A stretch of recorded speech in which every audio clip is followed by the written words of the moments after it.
This is the Pure Fury Creations Entertainment Network.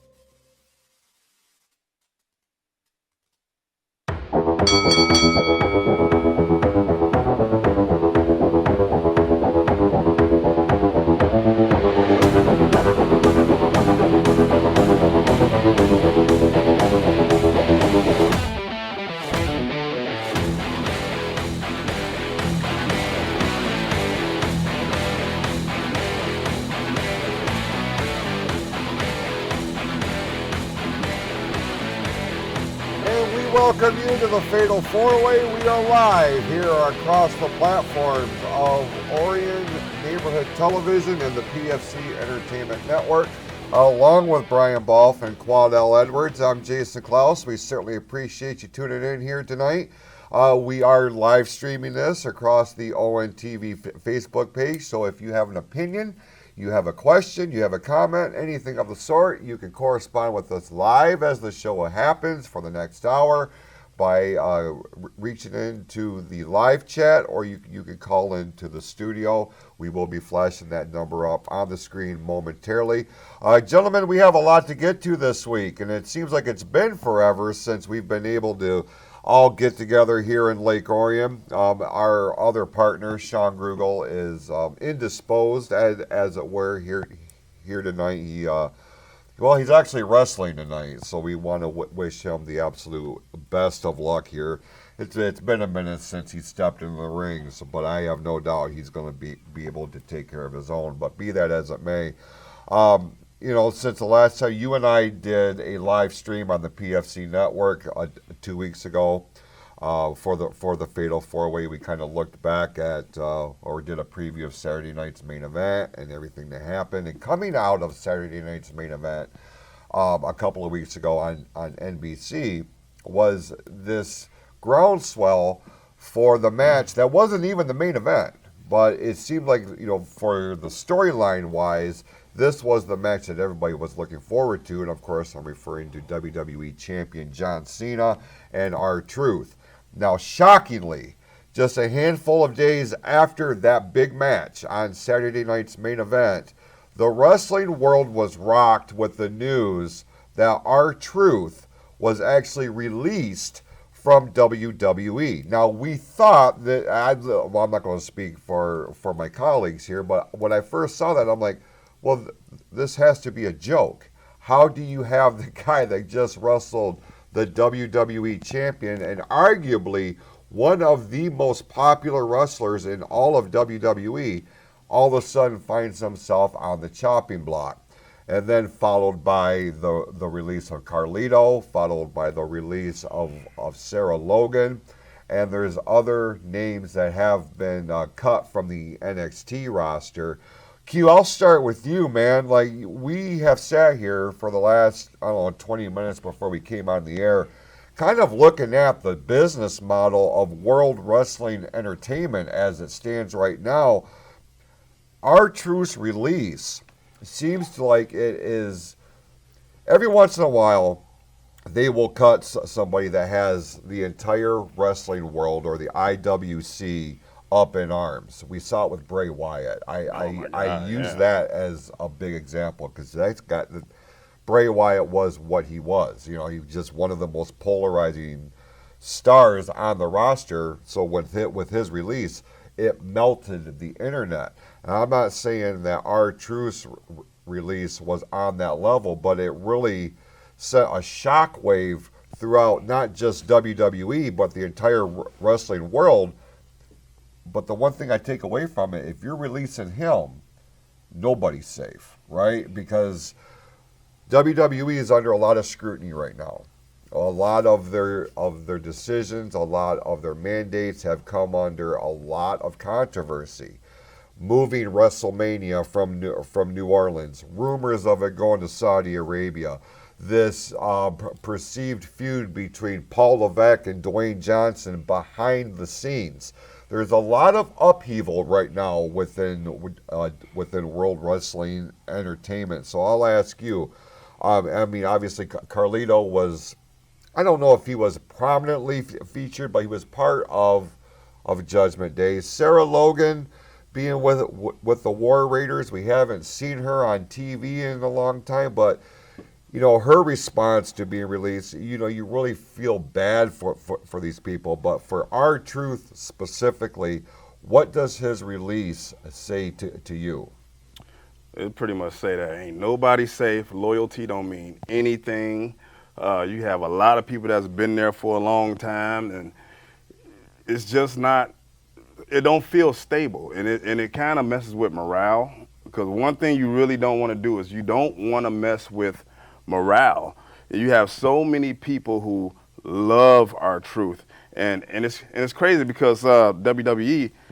They didn't technically release him. They're not going to renew his contract. Yeah. But it's pretty much, it feels more like a release, and it kind of sucks because R-Truth was probably, if I'm not mistaken, one of the last guys from that Attitude Era time period. Because he got there around 99, I think it was, when he was teaming up with Road Dogg. Mm-hmm. The fact that he was so popular backstage, it's not what he did in the ring, because he didn't have the 10 world titles or nothing like that, but the fact that this man was 53 years old and he was able to do everything that he was able to do back that he used to do in the 90s, he can still do it today at this age. And I say that to compliment him, because I think about people like Jeff Jarrett. Jeff Jarrett could do the exact same thing now that he used to do, but he didn't do much. Right. R-Truth is an athletic guy, and he's able to do the same thing that he did back in the 90s at the age of 53, and that says a lot. And the fact that he was so popular backstage, and they still said, we don't need you. And I was just talking about it. What really sucks is the fact that this man was in the main event, at Saturday night's main event, and you guys didn't. If you knew that this was going to be the time that you're not going to renew his contract, why not have a stipulation in that match? We already seen that the match with John Cena was already kind of like thrown together. They put him through a table at the last PLE, yeah. And they made the match. 2 weeks later, he's fighting John Cena. When hardly no bill, John Cena wasn't on the show, so there wasn't that much interest in this match already. Why not add a stip? Do you think that is because the title wasn't on the line, so it made it less? We didn't know who could possibly win that. There was a chance R-Truth could win that, and if you add that stipulation, then you knew for a fact that R-Truth was going to lose that match. But you put heat on John Cena. It's true. John Cena needs more heat. If he's going to be the top heel, the top Hollywood heel in this company, you get a lot of heat by retiring somebody that's beloved like R-Truth. You and I had a conversation I think it was the day before Saturday night's main event a couple of weeks ago, and I said the way they booked this card overall, it felt like a Saturday night's main event. It didn't feel like a glorified Raw or a SmackDown or a PLE. The way they built that card with the Priest and McIntyre cage match, and then you had Uso putting his world title on the line against Logan Paul. But it really did center around Cena and R-Truth, because the only thing that I would say in contention to what you had said is they had so many years of backstory organically with Cena and R-Truth, being he's my hero and all this other stuff. It was a natural fit. And with Cena trying to get over as a heel, how do you get a heel over? You take one of the most popular guys on the roster and make a conflict. That story, Brian, with Cena and Truth was so organic, and it has been going on for the last 10 years. R-Truth has made mention of John Cena so many times, either directly or indirectly. It made sense to have this match. But I'm with you. They obviously know that the writing was on the wall for R-Truth. If he didn't know, then that is a shame on management. You know what I'm saying? Why would you put that much stock into this match. And not only the match, but they released a Ron Cena t-shirt that night. I mean, it's since been taken down, but I remember watching it live on NBC as it was going down. I'm like, my God, at 53 years old, R-Truth is being, handed this opportunity, not handed, he earned it, but an opportunity to wrestle John Cena. And on this retirement tour, like, those spots are coveted. So they gave R-Truth one of those spots. You mentioned, the morale. That's what I think we saw a lot of, is not just the fan reaction to his release, but the reactions from other wrestlers on WWE and AEW for that matter, because Tony Khan sees that and he's chomping at the bit trying to find a way to get R-Truth in there. Now I'm going to ask you this as a hypothetical. If Tony Khan was to bring R-Truth into AEW, would he be able to expand on his stardom, or would he squash it? Squash it. I mean, I think he's basically squashed almost every superstar that's went over there. And how do you not squash somebody like R-Truth, like we said, 53 years old, kind of long in the tooth? I don't see how he would make more. I mean, I think basically that orange just had all the juice squeezed from it, basically, that you could possibly get. I think he's a great person to have backstage. I'm curious if when this contract ends, if WWE finds a way to give him a different style contract to keep him backstage. My question is also, did they let him know, and was this kind of a gift to what was it called? Yeah, it was R-Truth. I'm going back and forth to that, his actual name. If it was like, we're not going to renew your contract, this is our favor to you, we're going to put you where, like, you deserve this spot. The only other thing is I heard rumors like they made Rhea Ripley take off her R-Truth shirt before Raw, like her appearance on Raw. But they let Dominic wear his Carlito shirt. I was going to make mention of that. So that didn't make sense to me. And they also took the PlayStation 5 away, which I thought was funny. I love that. So I just don't get some of the moves that they're making. It seems like that's what makes me nervous. It seems like it's chaotic. Like, they don't even know what they're doing back there. There's so many people trying to do things at the same time. It doesn't seem like there's, like, one tone going through the show. It's like you have all these different people like, no, we can't have that. And this person's like, yeah, that's fine. That's cool. And that scares me, because a company doesn't succeed when you have too many people trying to micromanage. Listen, we have a run sheet. Okay, I have a run sheet here of the different topics that we're supposed to talk about tonight. But you're taking me down a sidebar here. And this has been one of those things that has been dominating the wrestling headlines in the last week or so. What the hell is going on within WWE? What is going on with the upper management of WWE? The release of R-Truth is one example. Now, yes, Carlito was released. Sarah Logan was released. There's a number of different people on the roster right now that are probably walking around on eggshells. Joe, if you could pull up that graphic real quick. These are 4 guys that I feel like are next on the chopping block. The Miz, Otis, Akira Tozawa, and Corey Graves. Corey Graves especially, because he got himself in a little bit of hot water when he got moved from the announce team on Raw and sent down to NXT. He's been very vocal about this.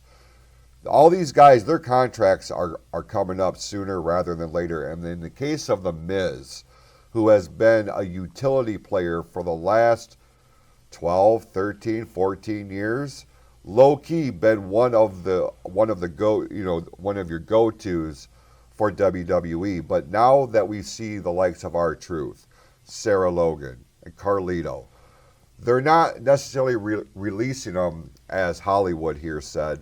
They're letting their contracts run out and they're not renewing them. If I'm The Miz, I'm freaking out right now, because he hasn't been a part of anything prominent in a hot minute. Q.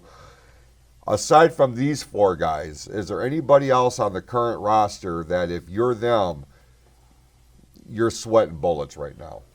The one that comes to mind is Karrion Kross. Yeah. It's right there. Karrion Kross. And that... But how much of that is his mouth? He's kind of doing it to himself. I understand he's trying to get himself over, but at the same time, he's not doing himself any favors, especially when we're seeing management behave in the way like this. They're not going to oil the squeaky wheel. They're gonna replace it.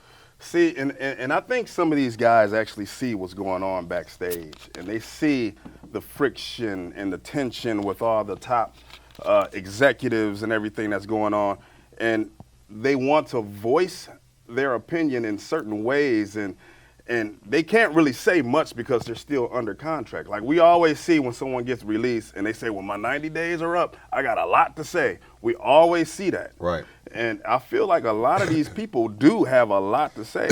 Some people have a hard time keeping a lid on. Mm-hmm. And I think Karrion Kross is one of those guys. If you think about Karrion Kross and his contract is coming up, I think in like the next month or so. Yep. It's like a 2-in-1 contract because you got his wife there and they're a package deal. Mm-hmm. So you think TKO is looking at that and say, okay, you're gonna get yourself over organically, but if we don't get you over, then it's not meant to be. You know, so it's a scary field to be in, and I know. Karrion Kross, he started this YouTube channel and he did his documentary and, you know, he's trying to, you know, stay in front of the camera, so to speak. But if it's not, it's so weird with him because everyone would say that Karrion Kross is a Triple H guy. He's a Triple H guy. Remember how he was used in NXT? Mm-hmm. Right. That was a Triple H. That was an NXT Triple H. Mm-hmm. This is a whole, Triple H is in a battle right now. So if you are a Triple H guy, it don't even matter if you're on the main roster right now because Triple H is in his own battle right now. He can only save so many. He can only save so many. I'm glad you brought that up because that's going to be the other part of this conversation. Brian, we've talked about it, you know, between you and I. Triple H is in a very unenviable situation right now. Like and I don't know if it's because he was under the Vince McMahon learning tree for so long and TKO is trying to distance themselves from anything that is Vince McMahon at this point. And we're going to be talking more about Vince later on in the program. But, you know, you have this new ownership in place. You know, Endeavor has WWE and UFC under one umbrella. That is TKO. So and I'm trying to keep people educated, but when people say anything about TKO, it is the merger or the acquisition of both UFC and WWE. They're under one umbrella. They're owned by the same people. The problem is that you have non-wrestling people running a wrestling company. This is the same crap that buried WCW. This is the same crap that is burying AEW. And before any of the IWC jumps down my throat, Tony Khan is a mark with money. He is not a wrestling guy. Okay, let's get that straight right out of the chute. He's not a promoter. He just happens to have his hand in Daddy's piggy bank, a very large one. Okay, so let's separate the two. He's not a wrestling guy. Okay. Paul Levesque is. He is a student of the game. He came up in an era where wrestling and kayfabe and what made sense and like all of that was still in play. Now in this new corporate merger, this new corporate endeavor of professional wrestling, Triple H is trying to maintain that foundation of what made professional wrestling so great. The problem is that the people above him, they don't care about professional wrestling. All they care about is how much money is in the bank account. Now, I'm going to say this, and I know this is going to be a hot take, and it's going to piss a lot of people off, and here's the thing, I don't care. Right now, under the TKO umbrella, UFC, although it is positioned as the darling of this group, is playing catch up. Because WWE, despite the ratings on Netflix, despite the ratings on USA Network, they are still the most profitable form of live sports entertainment in the world, period.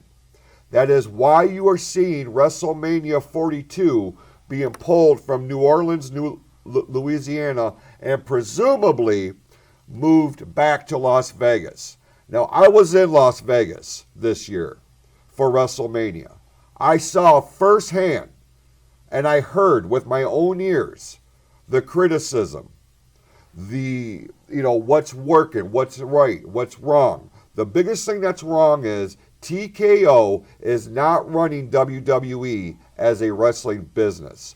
They are running it as a corporate sponsorship deal. And that's only going to, get you so far. This is not the NFL. This is not Major League Baseball. This is professional wrestling.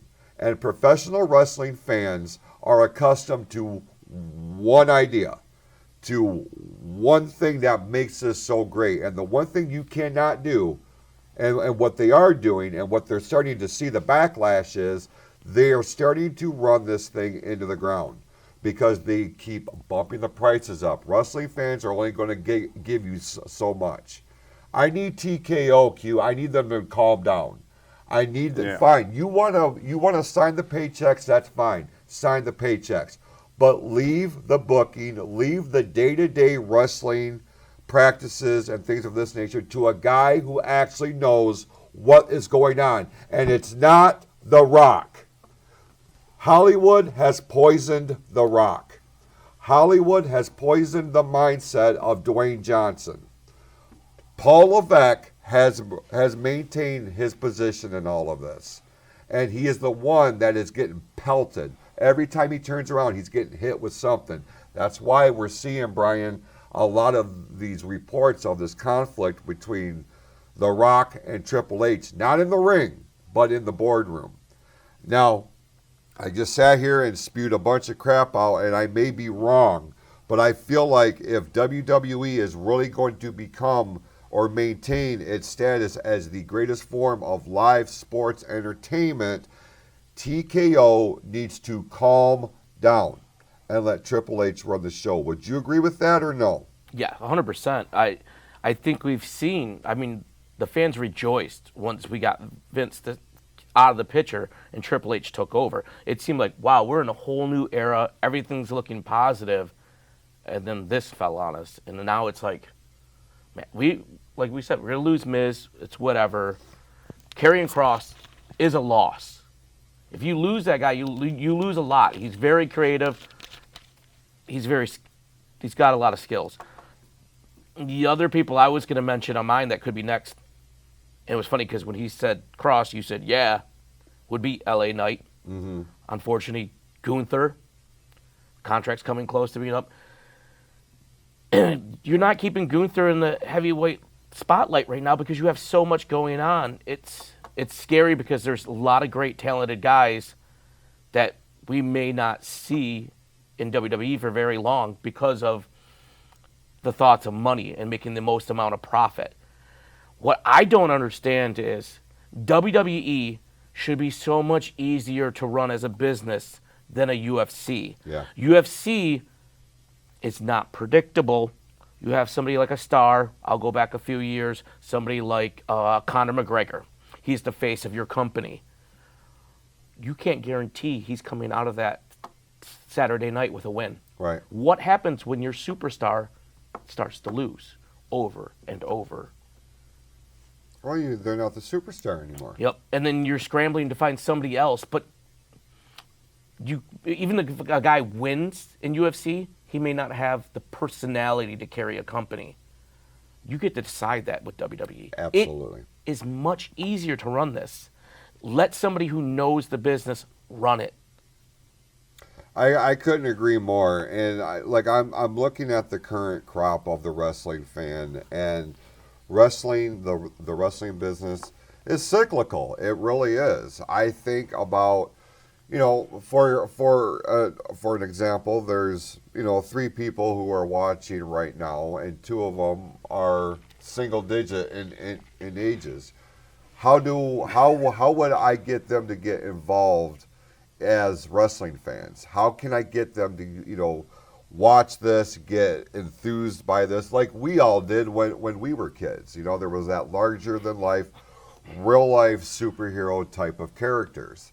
When I think about that aspect of it, and I look at the trajectory that WWE is going into, it's scary, man. And meanwhile, while they are so head and shoulders above AEW and every other organization out there right now, you can't rest on that, because eventually there's going to be enough people in the AEW camp that's going to start picking apart these little cracks in the foundation of WWE or TKO. Eventually, and Tony Khan is just looking for that opportunity. He wants more. His ego wants nothing more than to be that next Eric Bischoff. He won't be, but he's trying to. And as long as you have ambition like that is a legitimate threat. So I will say this, in terms of this topic: Nick Khan, Mark Shapiro, you guys need to just go sit at the board table and let Paul Levesque run the show. If you want to have your hands in everything else, focus on how to rebuild UFC. Focus on how to bring UFC up to WWE's level in terms of mainstream popularity. While I understand there is a contingent of UFC fans that probably want to snap my neck because of that, you can't argue dollars and cents in black and white. That's just the way things are right now. Leave the wrestling crap to the wrestling people, is what I'm going to say. Now, you talk about Triple H's influence. That's going to lead me to this next topic of conversation here. We saw something that we speculated that we would when we first heard about this business partnership between World Wrestling Entertainment and Total Nonstop Action. We wondered how long it would be before NXT or WWE would start to merge within TNA. We saw it at the Royal Rumble with the inclusion of Joe Hendry, who is a TNA superstar, would wind up becoming the TNA World Champion. That guy walks out on the major stage of WrestleMania, putting the TNA World Championship on a global stage, right? Yeah. So we knew eventually there was going to be something in the works, and it did come down at NXT Battleground, where you had, for the first time ever, the TNA World Championship on the line at a WWE branded premium live event. I went on record and I said there's no way they're going to put the TNA Championship on a WWE contracted wrestler, and I was wrong. Trick Williams is now the new TNA World Heavyweight Champion. Q, I'll start with you. This was a shot in the arm for NXT, for ratings on the CW. For TNA, this was a shot in the arm in terms of recognition. I don't know if they should have switched the titles so soon, with this being the first time ever. What does this do for Joe Hendry? Does this open up the door for him to make the transition to full-time WWE? Because you know that's coming. You saw that in Las Vegas when he wrestled Orton. I felt that energy when he came out. What does this do for both promotions here in your estimation? I think it was great. I've been waiting for the title to switch brands, kind of like pretty much just switch brands real quick. It don't have to last long, and I like Trick Williams. Trick Williams did his thing. He took out Joe Hendry. I kind of brought that up, I want to say, when we were talking about it sometime. Yeah. But when aren't we talking about it? When aren't we talking about it? But yeah, I said I would love to see a WWE star hold a TNA title, or a TNA star hold a NXT title. I said I want to see it because it makes it more unpredictable. Because when we seen a lot of times with the women, Jordan Grace and fighting for the NXT title. Mickey James. Or Mickey James, but the title never would change hands. It would always stay on that contracted star. So I love the fact that it switched because it makes it more unpredictable when we see these things in the future.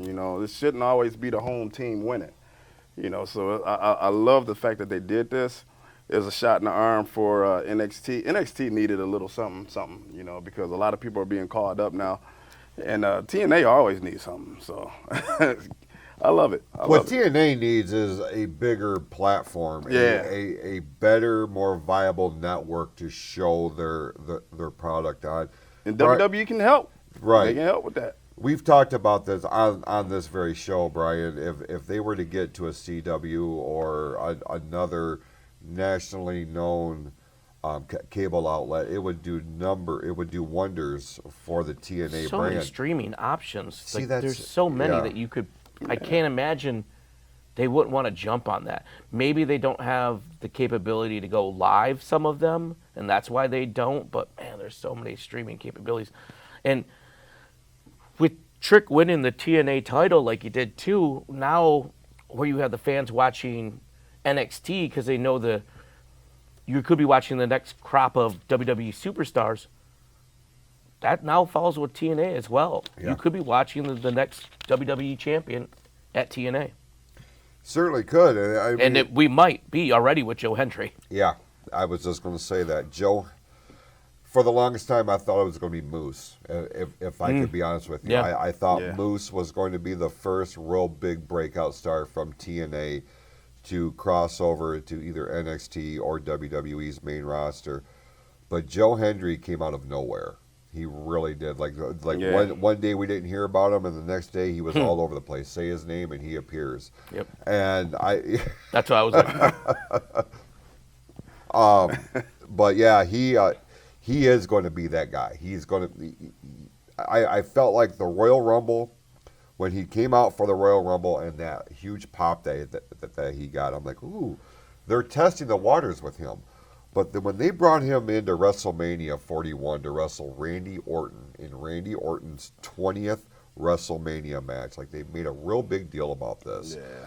And the fact that it was him and he had the TNA championship around his waist, I'm like, my God, they are really setting the table for Joe Hendry, and he is going to come to WWE. By the end of the year, he will be full blown under the WWE banner. I've got to believe. If not, you're missing the boat on him.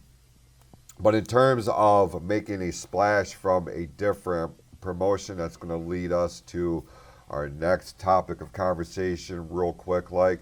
After some speculation, Mariah May, one of the faces of the women's division in AEW, well, she made her debut in NXT, and I can honestly tell you, she came across my radar later on. Probably her feud with Toni Storm is what really put her on the national radar.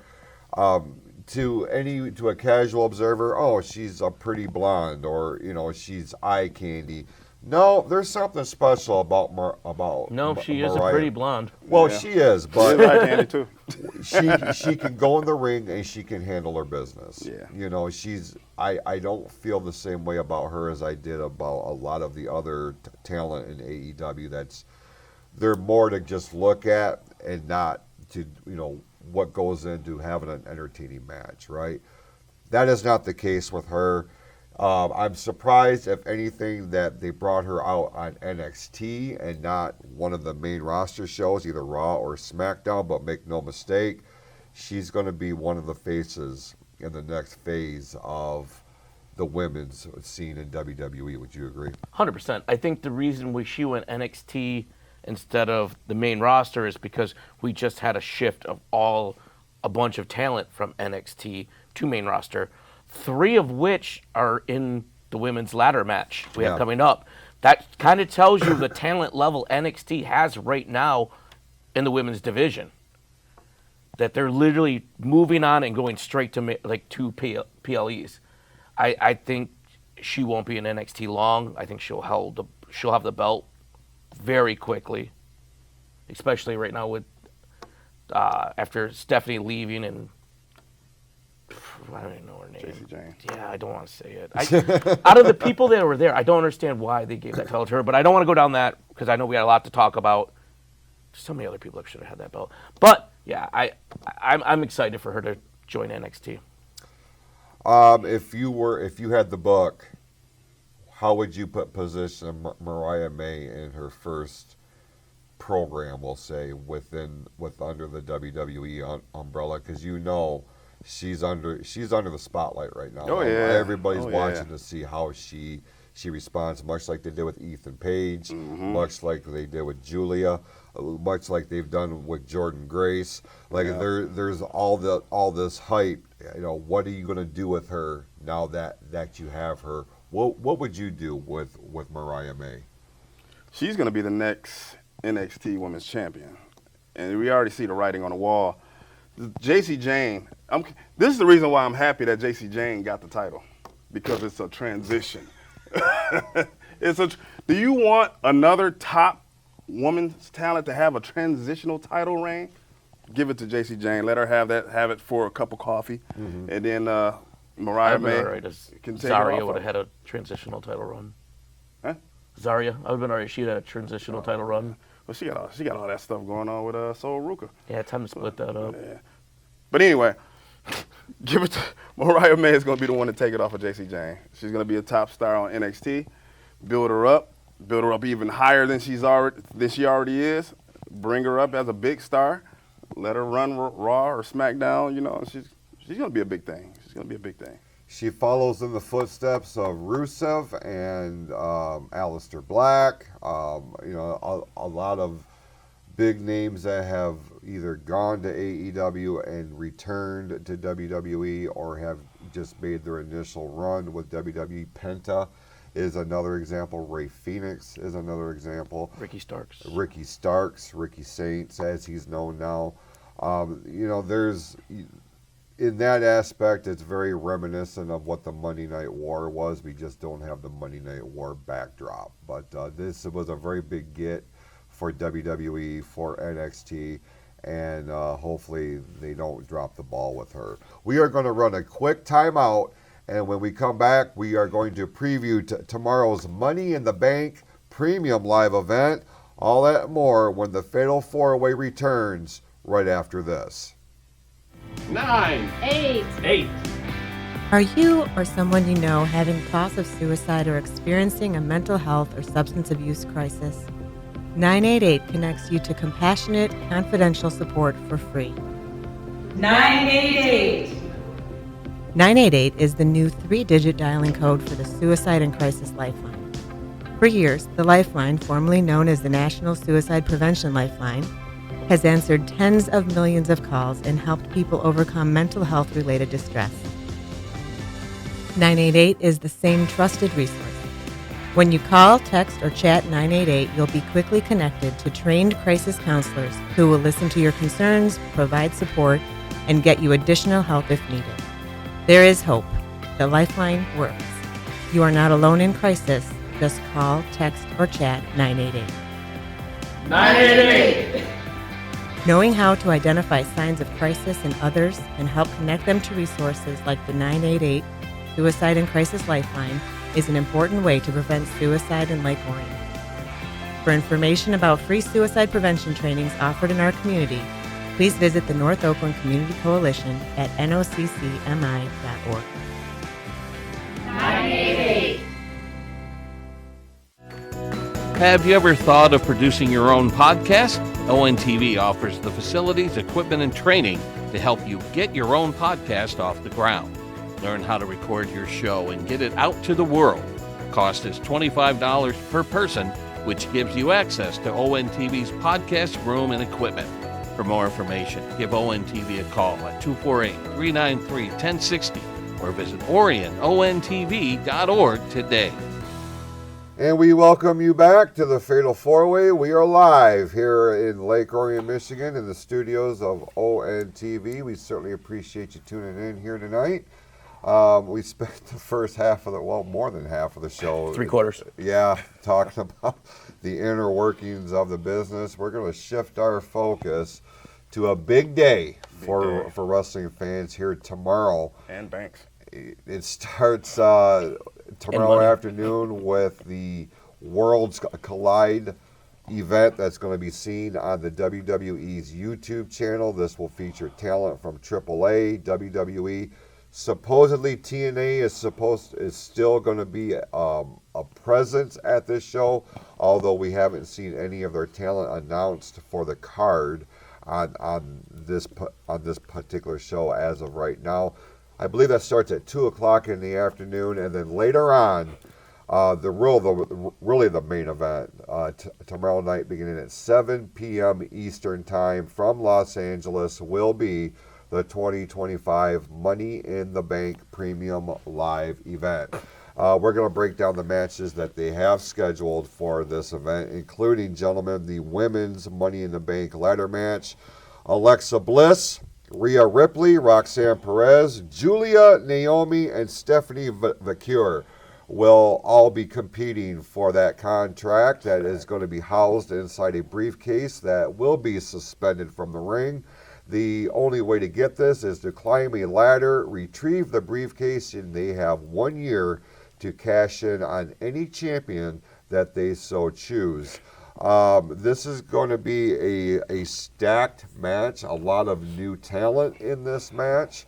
Brian made mention earlier, a lot of these, first timers being involved in the Money in the Bank ladder match coming from the NXT brand.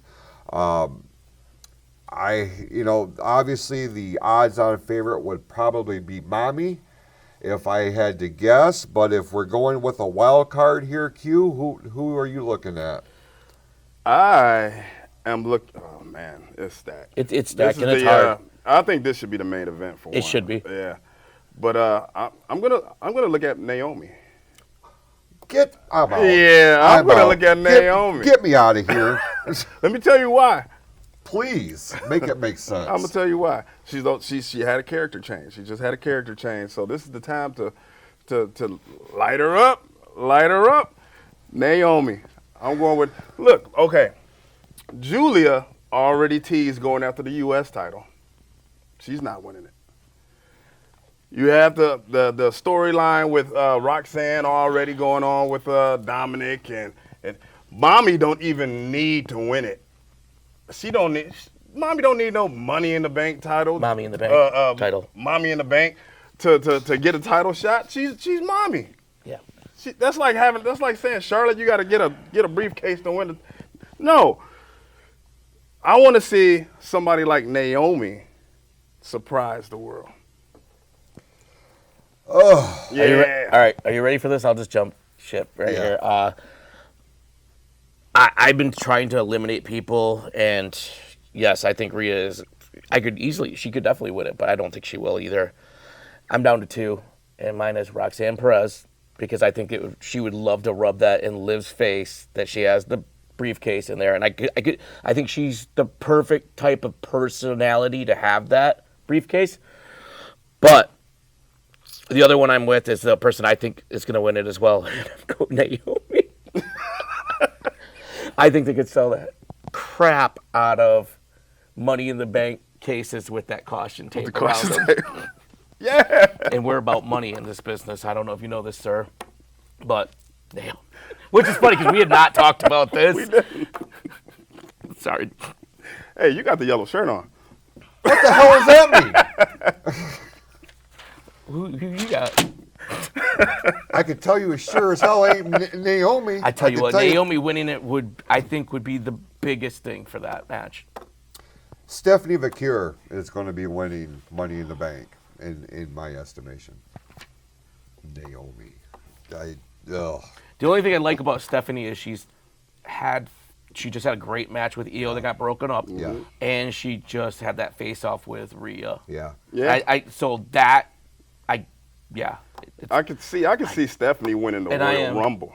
Honestly, out of the 6 there, I think Stephanie is the one I like the most out of those 6. Yeah, I do like it. Just like fan wise, like I think she's awesome. Oh, see, if I'm going fan wise, I'm going Alexa Bliss. No, I don't. I've always Alexa been a fan Bliss.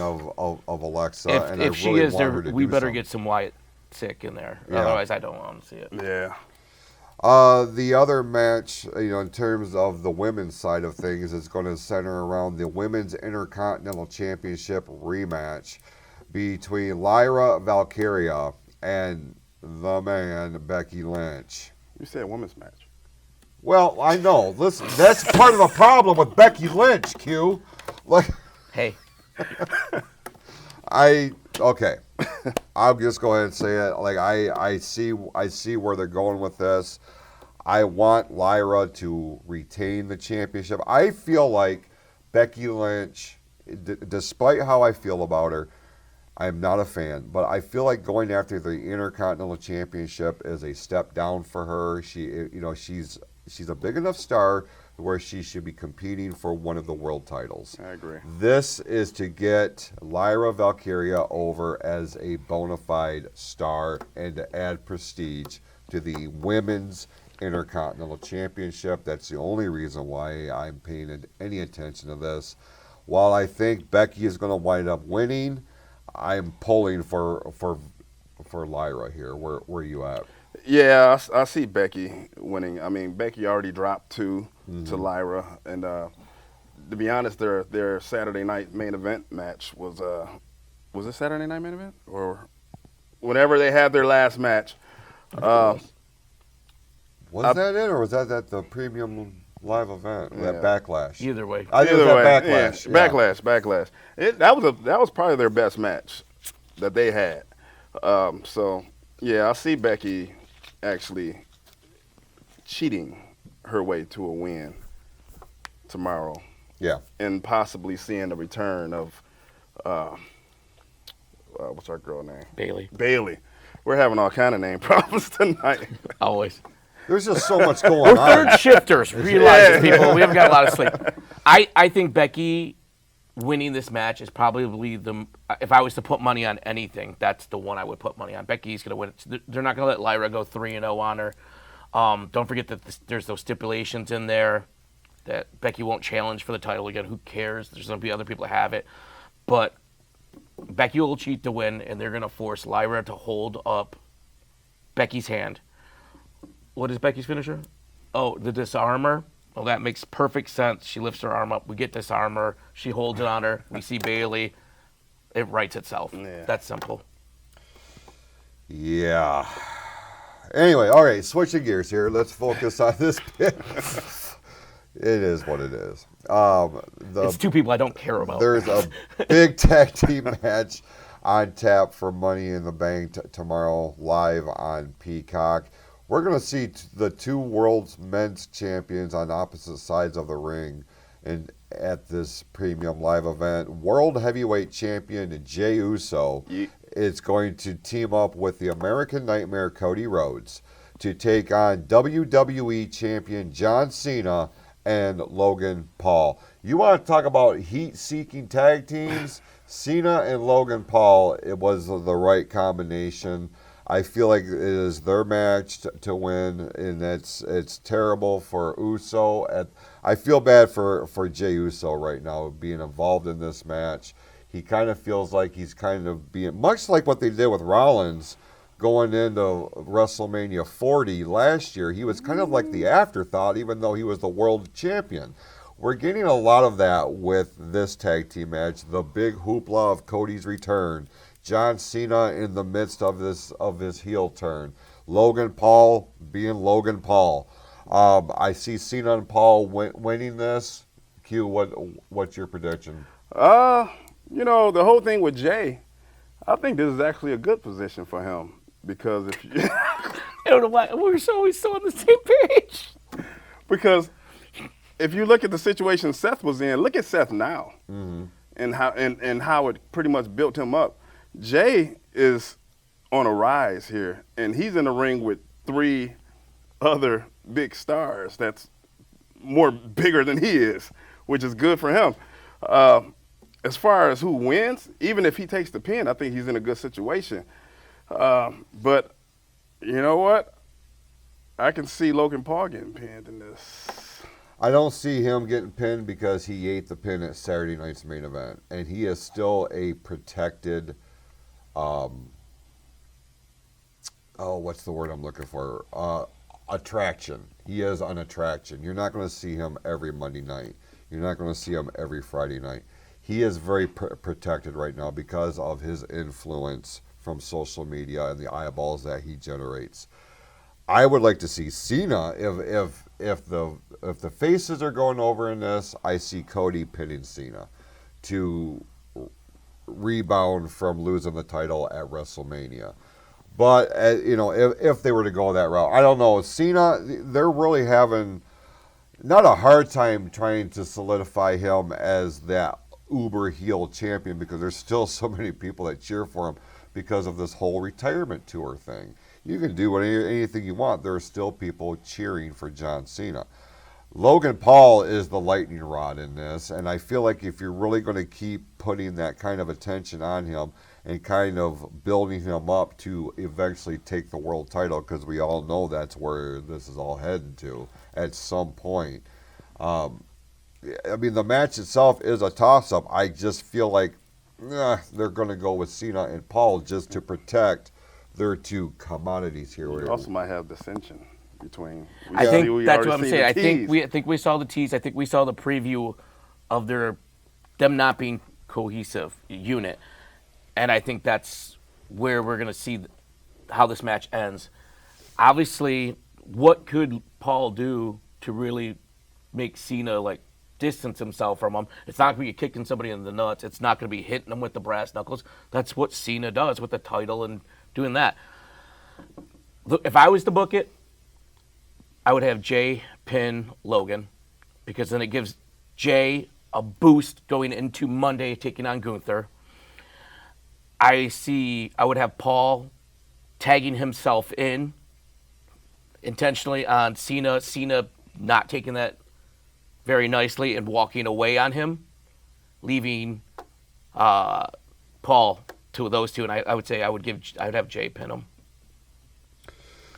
Well, and I can understand that. I could see that, actually. Because I actually could see them after this booking Cena and Paul in a match. Paul wanted that. He does, yeah. But if you're wanting to maintain Cena as a heel, at least for the next little bit, you can't put him with Logan Paul. Let's not do it yet. But that could be the thing that we bring Cena back to face status with. Yeah, when you are ready to pull the trigger. So we could be we could see the building blocks of that here. Yep. Yeah, that's true. Speaking of building blocks, that's going to lead us to the men's Money in the Bank ladder match. I just saw Gable. Gable's not in this match. His twin. Solo Sikoa, LA Knight, Seth freaking Rollins, Penta, Andrade, and El Grande Americano will all be vying for the men's Money in the Bank contract that will be hanging above the ring. So much star power, and then Andrade. So, oh, poor Andrade. Listen. These matches are always tough to call. There have been years where we're like, yeah, it's got to be this guy, and it winds up being that guy. This one is kind of open. Even with the talent that they have here, even with Andrade's involvement, Americano's involvement, Penta is on fire. He has been since he debuted in WWE. High-profile matches for the Intercontinental Championship, especially at WrestleMania. Seth Rollins, it's kind of he's building this new army on Monday Night Raw. He's trying to become the heel face of Monday Night Raw. I do believe the Money in the Bank contract should be used to boost the next big thing, or to give a guy, that vote of confidence. And if I have the book, I'm going to one of the two guys on the left side of the graphic. It's either LA Knight or Solo Sikoa. I feel bad about Solo Sikoa, dude. I missed opportunity here. And I really want him to do something amazing. He's got so much talent. Winning Money in the Bank could really put him back on track to become a viable threat to the WWE Championship. But then there's LA Knight, and we've been saying it for a couple of years. You are missing your boat of opportunity to pull the trigger and make this guy the megastar that he says he is. This is, in my view, his last big opportunity to be a viable threat to a world title. Would you agree with that? 100%, and yet I still don't think he gets it. So if you were booking this, who's winning? This is the hardest one. I mean, right on the wall would say Rollins. You would think they'd want to give it to him, but Solo I think would be great to put it on. Have him have that hanging over Jacob's head that he could pull the trigger on Jacob at any point because there's already the tension there. Like you said, up and coming people would be great. It's great to give it to. You give it to somebody like Penta, who's on fire right now, and we see a feud between him and Dominic. Oh man, him and Dominic could just burn down the house over and over again if we keep them in matches. Seth, that it wouldn't be a surprise. We're not going to talk about Andrade because that's not. I don't even know why the hell he's in the match, to be honest. For the spots. Yeah, but he takes good bumps. El Grande Americano, like, man, how awesome would that be if he won it? Like, I think everyone would pop. Yeah. Like, Gable. Americano. I'm going to say Gable because what I mean is Gable finds a way to make himself relevant despite everything he has against him. I mean, we're talking about a guy that, what was his stupid gimmick? Shorty G. And yet this guy is still here and still on TV over and over again. And one of the best to do it from bell to bell, right, Q? Yeah, absolutely. He almost had his neck broken. Yeah. Jesus, man, that was scary looking. Scary, very scary. I'll make this quick. I got two people that I got my eye on. Rollins is very predictable. And I feel like if you want to be predictable, go with Rollins. But if you want to think outside the box, go with LA Knight. This is pretty much his last chance to actually do this. So I'm gonna go LA Knight with this because if you go Rollins, then you got to use Rollins to ruin the match between Gunther and Jey Uso, Gunther don't take another pin from Jey. So it's either that or LA Knight actually wins this thing. Yeah. That's. So you're going to LA Knight? Yeah. You're going to LA Knight? Yeah. I'm going to go Penta.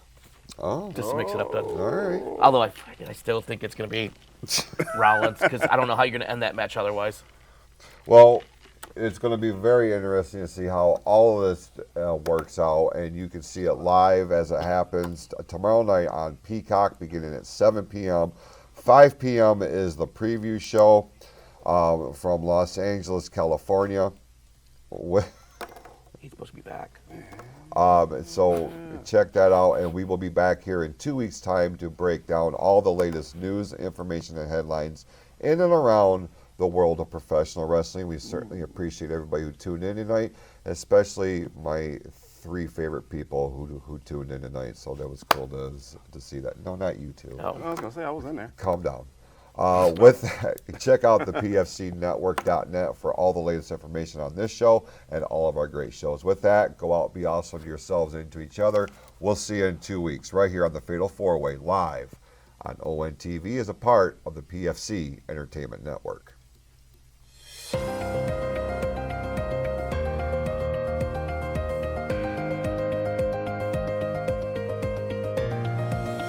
This is the Pure Fury Creations Entertainment Network.